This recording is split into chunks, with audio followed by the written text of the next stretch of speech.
Hello, everyone, and welcome to English Pod. My name is Marco. My name is Catherine, and today we've got a monologue. We've got one person talking, telling you how to make the perfect sandwich. That's right. She's a chef, and she's going to teach us. She's going to talk about all the ingredients and some tips on how to make a sandwich. So be prepared. This is going to be a really good lesson. And I'm already hungry thinking about it. So let's listen to the dialogue. We'll be back in a moment. Welcome to our show. Today I'm going to show you how to make the perfect mouth-watering sandwich. Are you ready? Let's get started. Let's start with the basics. Bread. Bread is an important ingredient here. You need to remember one thing. Choose the bread according to the following criteria: freshness, crumb, and color. If you want a closed sandwich, I recommend you first toast your bread in a toaster or oven, or grill it slightly until it gets a light brown color. Now that our bread is ready, let's talk about the ingredients. Of course, each person's palate is different, but I'm going to give you a few tips that you'll be able to use when turning any sandwich into the perfect sandwich. I would strongly recommend you put fresh vegetables in your sandwich. Do not undervalue them, as they play a big role in forming the taste and will make the sandwich more refreshing and light. The best choices here are evident: cucumbers, tomatoes, onions, sweet pepper or chili, lettuce, and of course herbs. You can't go wrong with them. As for aubergines, mushrooms, and asparagus, I would recommend you first grill them slightly with a little touch of olive oil. Last but not least, we have a wide variety of condiments that we can add to our perfect sandwich. We can be subtle and add just a touch of salt and pepper, or we can combine mustard sauce, mayonnaise, ketchup, or even caviar to achieve a stronger flavor. It's always a good idea to cut your sandwich in triangles or manageable pieces to avoid all your ingredients falling out and staining your shirt. That's all the time we have for today, but join us next time where we'll be going over how to make the perfect lasagna. Till next time! All right, we're back. So obviously, I think she knows what she's talking about. This is going to be a great sandwich. All right, so she mentioned a lot of ingredients, a couple of different words that we might not understand. So let's take a look at them now in language takeaway. Language takeaway. Okay, at the beginning of this monologue, as I said, the chef is talking about things that you need to look for in a bread, because bread is the base of a sandwich. And she mentioned the word crumb. Okay, yeah, she said freshness, crumb, and color. So what does she mean by crumb of the bread? Okay, so a crumb is a very, very, very, very, very small piece of bread. Like when you put bread in a toaster, maybe it's what falls down, actually. We call them breadcrumbs sometimes. You can cook with them, but they're basically little pieces of bread that fall off. Little grains. Okay. Yeah, so usually it happens all the time. You're having cookies or you're having some bread, you bite into it, and little pieces of bread or cookie fall down. Those are called crumbs. That's right. And and I want to remind everyone that the word crumb has a B on the end, C-R-U-M-B, but we don't pronounce the B. We just say crumb. Yeah, you don't say crumb. No. Okay, so just crumb. Yeah, be careful with that one. All right. So we have to keep a lookout for the crumb of the bread. I guess how fresh and how sometimes when you squeeze bread, it makes a nice little sound. Crunch, crunch. Exactly. So, but she's also recommending a couple of different ingredients. And she said, well, it depends on each person's palate. So after we've chosen our bread, she talks about a closed sandwich and maybe toasting it. Okay, so there are two options for sandwiches. You might see these on menus as well as when you're cooking yourself. A closed sandwich means you have two pieces of bread, one on the bottom and one on top. It's closed. Okay. But the opposite is an open sandwich. That means you only have one piece of bread and then maybe you have some meat on top. Oh, okay. Actually, I always thought that for it to be a sandwich, you had to have two pieces of bread. Well, now I would challenge you to look on Google for an open-faced sandwich or open sandwich. You'll find some very interesting things. Yeah, I've had them. Actually, you can put some meat and some cheese just on top of a piece of bread and you're done. I'm a huge fan of those, yeah. So that's a closed sandwich, though, when you have two pieces of bread and the meat in the middle. And after that, she talks a little bit about people's tastes and what people want. But she used a very special word. That's right. She said each person's palate is different. Okay, a palate in the context of food and taste means the way that food flavors affect a person individually. That's right. So sometimes you say that some people have a very good palate, so they can maybe tell the difference between a wine from 1978 and a wine from 1980 or something like that. That's right. So you can have a palate, a good palate for wine, but also in this case, we're talking about food. I could say I have a very sensitive palate, so I don't like to use very, very strong flavors. Okay. So the palate is basically your taste. It's actually a physical part of your mouth. It's the top of your mouth. Where your tongue can touch the top of your mouth. The roof of your mouth, exactly. And it's not just your ability to taste sweet. It's sweet and salty and sour and all these different flavors. Okay, so a person's palate. Now, herbs, right? Now moving on to the main ingredients. She mentioned a lot of easy ones like tomatoes, onions, lettuce. But then we got into a little bit more specific things, like, for example, this word that's always mispronounced, herbs. Actually, you can say herbs. It's a very British thing to do, though. Americans and Canadians say herbs. It has an H in the front. That's why it's confusing. Okay, so we can accept basically if somebody says herbs, but I guess in American English it's more commonly pronounced as a silent H. That's right, herbs. Herbs. And what are herbs, you might be asking? Well, herbs can come in many different shapes and sizes. They're usually green. They're usually grown. They're ways of giving food different flavors. And so basil, for example, is an herb. It's a big green leaf, something that we use in pesto, for example. Okay. You can also have rosemary or mint. These are all kinds of herbs. Okay. Some people even have an herb garden. That's right. They grow their own herbs. Okay. So now moving on to these weird looking vegetables. For example, aubergines. Okay, aubergines are the same as eggplants. So you might hear this word sometimes.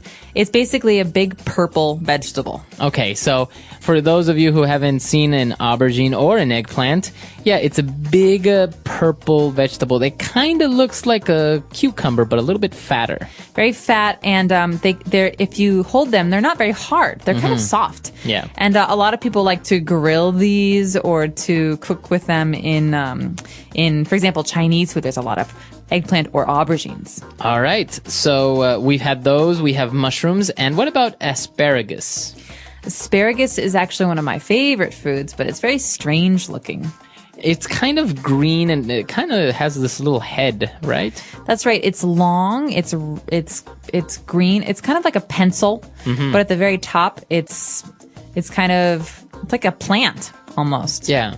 They have a very strong taste, and many people don't like asparagus. That's right. And the Germans, I think, actually, Germans and the Dutch have special asparagus that's white. Oh, really? It's called Spargel. Oh, wow. But if any of you know what that is, it's basically a white asparagus. But asparagus is very popular in a lot of parts of the world. Okay, so now we have our vegetables, we have our bread, but now we need to add a little bit of extra flavor to the sandwich. So this is where we add some condiments. Okay, so condiments are a category.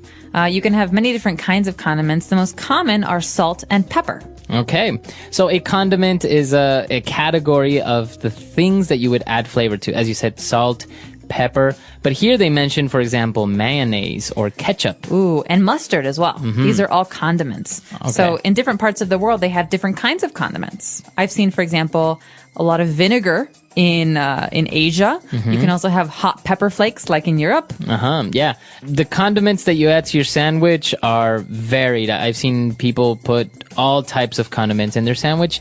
And for example, one that may be a little bit strange or maybe a little bit more expensive condiment is caviar. Okay, so caviar is not always considered a condiment. It can be, but it can also be eaten alone. But it's basically just fish eggs. They're little fish eggs. Very small. It always usually, in people's mind, it's kind of like a fancy food, very luxurious, very expensive. Well, it can be very expensive if you get like beluga caviar. A lot of caviar comes from the Caucasus and Russia and Ukraine, these places, and it's very, very salty in flavor. That's right. So that is also considered a condiment in our case because we're using it for a sandwich, right? Okay, so a lot of words there, a lot of interesting things going on in our sandwich. Why don't we move on now to Fluency Builder, where we're going to take a look at some phrases. Fluency Builder. All right, so let's go back to the very beginning of the dialogue when she said, all right, let's start with the basics. Okay, the basics is a set phrase in this context. We can say this about many different things, but the basics basically refers to the most simple ingredients or the most simple elements. In this case, bread, or meat. But you can also talk about the basics in other contexts, like clothes shopping. Like, you know, when school started when I was a kid, my mom always used to buy me the basics. So t-shirts and socks. Exactly. So I guess the basics are the absolute necessary things. Yes. Right? That are, and also very simple. So for example, if you talk about dancing, the basics would be maybe a certain sequence of steps that important, essential, right? That's right. And would caviar be a part of the basics, for example? No. No, that's an extra. Okay. So this is what we refer to when we say the basics. Now our chef, when she continued talking about her sandwich, she said, I would strongly recommend you use fresh vegetables in your sandwich. Okay, so you can say I would recommend this, but to strongly recommend is to have a very, very strong feeling about something. That's right. You're saying to the person, basically, do it. You must. Yeah. So if maybe your friend is sick, you can say something like, I would strongly recommend you go to the doctor today. That means you really, really should go to the doctor. I would be upset if you didn't. It's kind of formal though. I don't. It seems like you would maybe use it with a boss, with your boss, Yep. or maybe with a person you don't really know that well. But with your friend, you would say, "I really think you should go to the doctor." Yeah. But you can say it in both contexts. But yeah, definitely more of a formal thing. Okay. So we strongly recommend that you. Yeah. Okay. All right. So now for our last phrase, right? Where are we? Last but not least. All right. Now moving on to our next phrase. When she started talking about the condiments, she said, "Last but not least, we have a wide variety of condiments." Okay, this is a very, very common phrase. It's a set phrase. You will hear these words together very often. Last but not least. What could this possibly mean? So obviously last means the last step here. The last point. But why not least? Well, it's not least important. Just because it's last, it doesn't mean that it's not important. Okay, so maybe there are many people who have to give presentations in school, and I'm the very, very last person to go. The teacher will say, last but not least, Catherine. That's right. Makes me feel better because Exactly. You're saying you're last, but it doesn't mean you're not important. Exactly. So when you want to make sure that the last point of your presentation or what you're talking about is not ignored, or you want to make sure that everyone knows that it's also very important, you say, last but not least. Great. All right. And now, last but not least, the end of Fluency Builder, we're going to close off with this little phrase. When she was talking about salt and pepper, she said, a touch of salt and pepper. Okay, a touch of salt and pepper is basically a measure. It's not a lot. It's a very little amount of salt and pepper. So we can say a touch.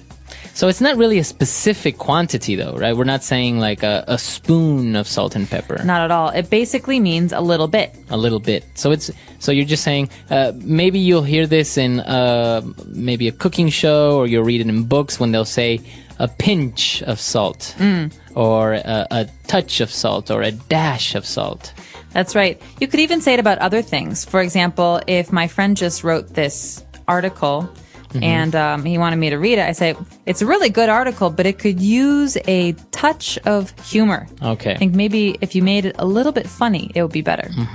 Or maybe if you're painting your house, you can say, oh, I think a touch of red paint would look really nice on this wall. That's right. A little bit of red paint would be good. Okay. So a touch of, a really, really good phrase. It makes you sound very natural. Okay, so that's all the time we have for today. But before we go, let's listen to the dialogue again.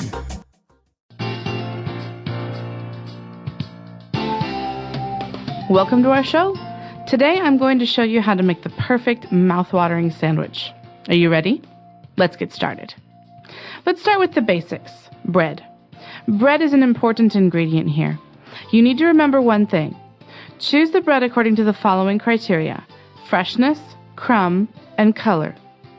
If you want a closed sandwich, I recommend you first toast your bread in a toaster or oven, or grill it slightly until it gets a light brown color. Now that our bread is ready, let's talk about the ingredients. Of course, each person's palate is different, but I'm going to give you a few tips that you'll be able to use when turning any sandwich into the perfect sandwich. I would strongly recommend you put fresh vegetables in your sandwich.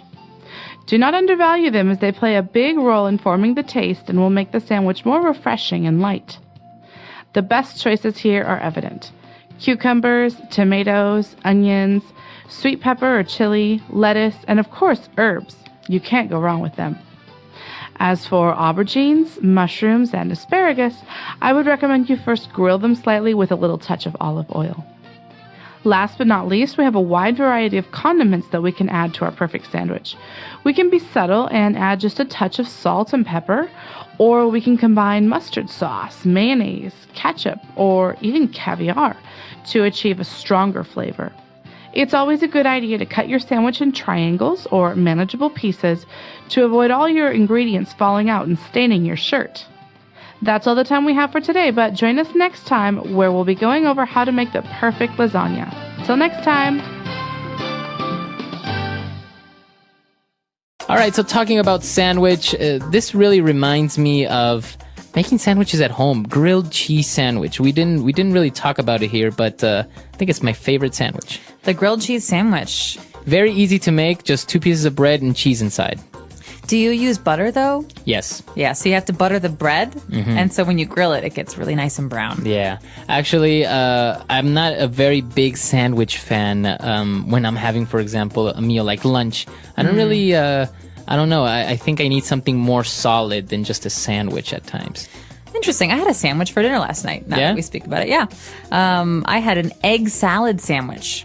So you had egg salad inside 2 pieces of bread. That's right. But the bread I had was French bread. So that long, thin bread was very crunchy, very delicious. But I like sandwiches for dinner.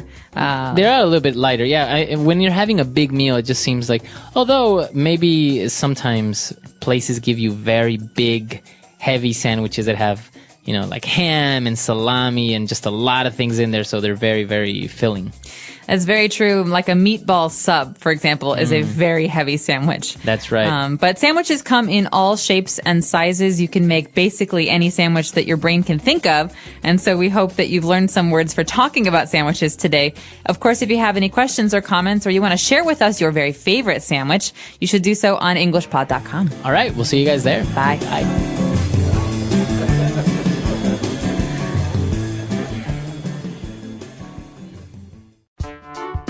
The English Pod Audio Review. Listen to the meaning, then say the vocabulary word. To put too low a value on. To undervalue. To provide new vigor and energy by rest, food, etc. Refreshing. A slight quantity or degree. A touch. So slight as to be difficult to detect or describe. Subtle. That can be managed or controlled. Manageable. Let's try that faster. To provide new vigor and energy by rest, food, etc.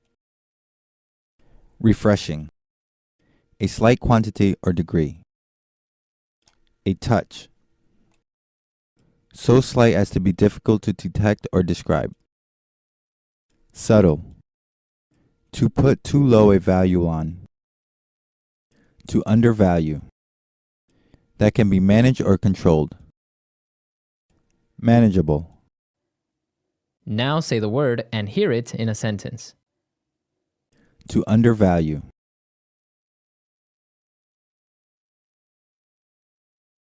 I undervalued the importance of giving compliments to my girlfriend. To undervalue.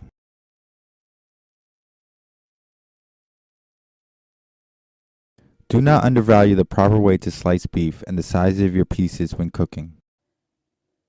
To undervalue.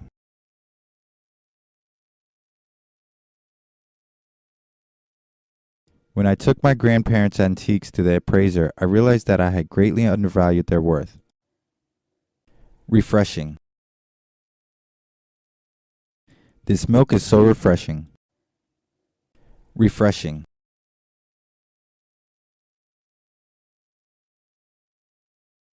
Taking a dip in the pool was very refreshing after lying in the heat of the sun for several hours. Refreshing.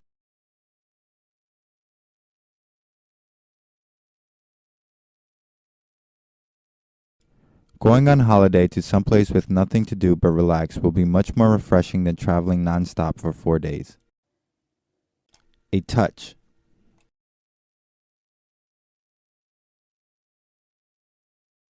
Next, we will add a pinch of salt and a touch of garlic to the mixture. A touch.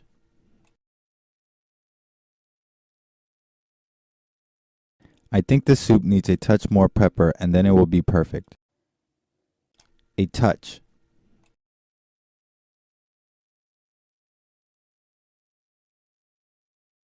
This painting would be much more pleasing to the eye had the artist added just a touch of red over here. Subtle. Her makeup was subtle, but it accentuated her beauty. Subtle. There is a subtle taste of parsley in this dish. Subtle.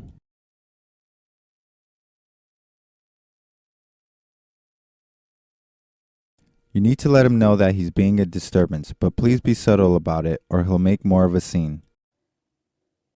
Manageable. We get a lot of homework, but it's manageable. Manageable.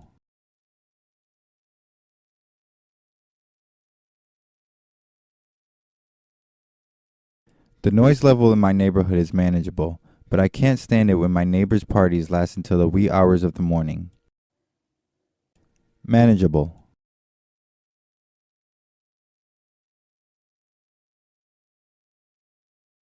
Usually the kids that I babysit are quite manageable, but last night they were completely out of control.